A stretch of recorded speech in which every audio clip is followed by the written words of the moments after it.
भारत कृषि प्रधान देश है। ज़्यादातर लोग यहाँ पर खेती ही करते हैं।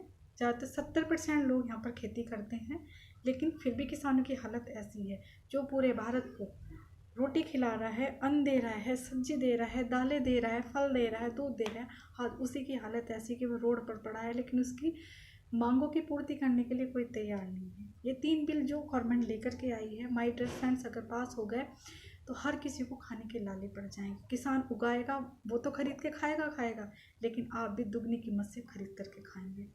आज यूथ को हमारे यही नहीं पता है कि किसानों की लड़ाई किस चीज़ की है, किसान रोड पर पड़े क्यों हैं। तो ज़्यादा से ज़्यादा यूथ को हमारे जागरूक होने की ज़रूरत है, क्योंकि यही देश का भविष्य होते हैं। किसानों को भारत की रीढ़ की हड्डी बोला गया है। राष्ट्र की रक्त का काम किसान करते हैं, लेकिन रीढ़ की हड्डी और रक्त होने के बावजूद भी किसान की हालत ये हो रही है कि वो रोड पर पड़े हैं, चाहे धूप हो, बरसात हो, सर्दी हो, कैसा भी मौसम चल रहा है, लेकिन वो बेचारे रोड पर पड़े हैं और गवर्नमेंट के कानों पर चूं तक की नहीं रेंग रही है। माय डियर फ्रेंड्स, हमेशा किसान कर्जे में डूबा रहता है। आप लोगों को सबको पता होगा एक किसान की हालत क्या होती है।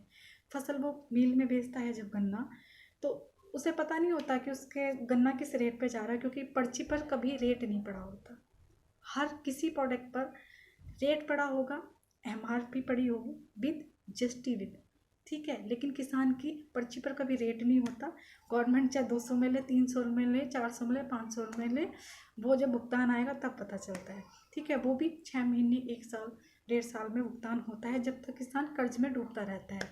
उसके बच्चों की एजुकेशन भी लगातार चलती रहेगी, बच्चों की शादियाँ भी होंगी, स्वास्थ्य भी खराब होता है, डॉक्टर को भी दिखाना पड़ता है। तो किसान कभी कृषि कार्ड उठाता है, कभी सोसाइटी से पैसा उठाता है, कभी ब्याज पे पैसा उठाता है, क्योंकि उसको अगली फसल भी बोनी होती है। वो पेमेंट के भरोसे तो बैठ नहीं सकता, अपने खेतों को तो सूखा डाल नहीं सकता है, तो हमेशा वो कर्ज में डूबा रहता है।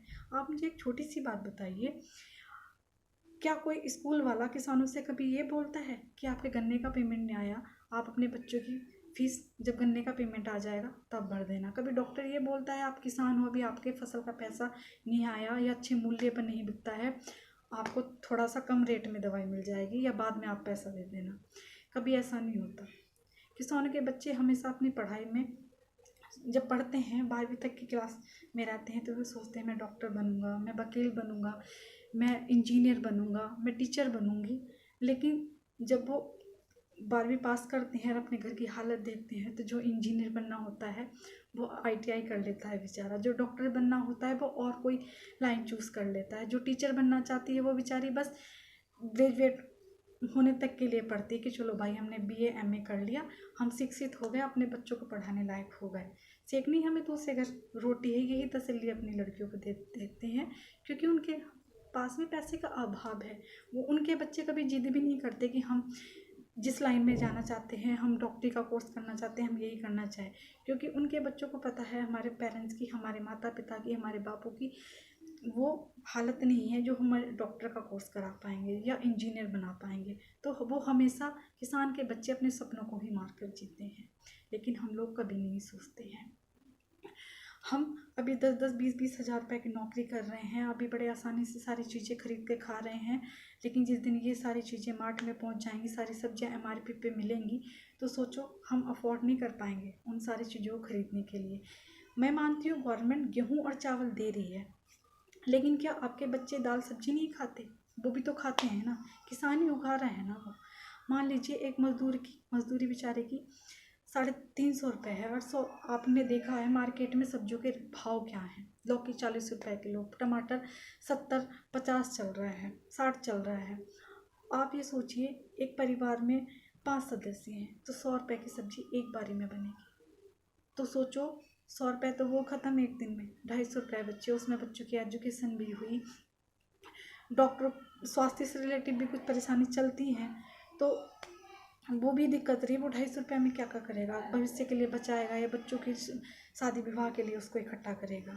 तो अभी से इतनी महंगाई हो चुकी है, पेट्रोल के दाम कितने बढ़ चुके हैं ये देखिए।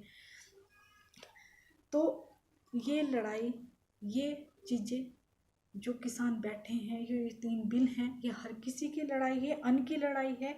जो इंसान अन्न खाता है ये उन सब की लड़ाई है। ये ना सोचिए ये किसान की लड़ाई है या अमीर की लड़ाई है, गरीब की लड़ाई है। मैं मानती हूँ भारत में जितने भी नागरिक हैं ये सबकी लड़ाई है, क्योंकि खेती अगर प्राइवेट हो गई तो सोच लीजिए हम लोगों के अंदर इतना हिम्मत नहीं है जो हम पूंजीपतियों से खरीद के खा पाएंगे। किसान खेती उगाएंगे, वो बेचारे खरीद के खाएंगे फिर, क्योंकि वो एक दाना भी अपने पास नहीं रख सकते हैं। किसान हर साल आप देखते हैं कि हर दिन 35 लोग आत्महत्या करते हैं। क्यों करते हैं? कोई ना कोई मजबूरी तो होती होगी, खुशी में तो कोई आत्महत्या करता नहीं है। बहुत ही मुश्किल से दिल पे पत्थर रख के आदमी अपने प्राण त्यागता है, क्योंकि वो कर्ज नहीं उतार पाता। जब उसकी फसल आती है तो भगवान भी बड़ा मेहरबान होता है। कभी ओले पड़ते हैं, कभी बारिश आती है, कभी आंधी तूफान आता है, तब भी उनकी फसलों का कितना नुकसान होता है। हम लोगों को भी देख करके न्यूज़ में बहुत दुख होता है, क्योंकि मैं भी एक किसान फैमिली से बिलोंग करती हूँ। तो आप लोग सोचो समझो, आवाज़ उठाओ, उनका सपोर्ट करो। आज उनके साथ ये हालत है, अगर भारत का अन्नदाता ही इस हालत में है, वो रोड पर बैठा है, तो सोचो हम लोगों की हालत क्या होगी। हम भूखे मरेंगे, हमारे बच्चे भूखे मरेंगे। किसान तो मरेंगे मरेंगे, लेकिन हम लोग भी मरेंगे उनके साथ में। तो इसलिए ये लड़ाई किसानों की नहीं है, ये पूरे भारत की जनता की है। सच के साथ खड़ा होना बुरी बात नहीं होती, गलत के लिए आवाज़ उठाना गलत बात नहीं होती। जो मीडिया सही दिखा रही है, गवर्नमेंट उसको पुलिस जेल में डाल रही है। जो छोटे छोटे बच्चे भी जो सही बात बोल रहे हैं, न्यूज़ वाले उनसे पूछ रहे हैं कि आप धरने में क्या कर रहे हो यहाँ पे। छोटे बच्चों का काम नहीं है। 11 साल का बच्चा सरदार था, वो सिख था। उससे जब मीडिया वालों ने पूछा कि आप यहाँ बॉर्डर पे क्या कर रहे हो, तो उसने बोला जी हम जमीना वाले नहीं हैं, हम जमीरा वाले हैं। तो गवर्नमेंट ने इतनी सी बात पे उसको जेल में डाल दिया। जो मीडिया सच दिखा रही है उन पे छापे मरवा रही है। गवर्नमेंट ऐसा क्यों कर रहे हो? ये रामराज है, रामराज लाना चाहते हो। राम ने अपनी प्रजा के लिए अपनी पत्नी तक को त्याग दिया था। तो ये तो 3 बिल की बात है जो किसान नहीं चाहते, जो अन्नदाता है वो इस बिल को नहीं मानना चाहते। तो रद्द करने में कोई दिक्कत नहीं है, क्योंकि अगर जिस देश की प्रजा ही जिस चीज़ से खुश नहीं है तो राज्यों को हमेशा उस चीज़ को मान लेना चाहिए। तो ज़्यादा से ज़्यादा इस वीडियो को शेयर करें, ताकि कुछ लोगों को प्रेरणा मिल पाए और वो आगे जागरूक हो पाए। लाइक करें, शेयर करें और सब्सक्राइब करना ना भूलें। जय हिंद।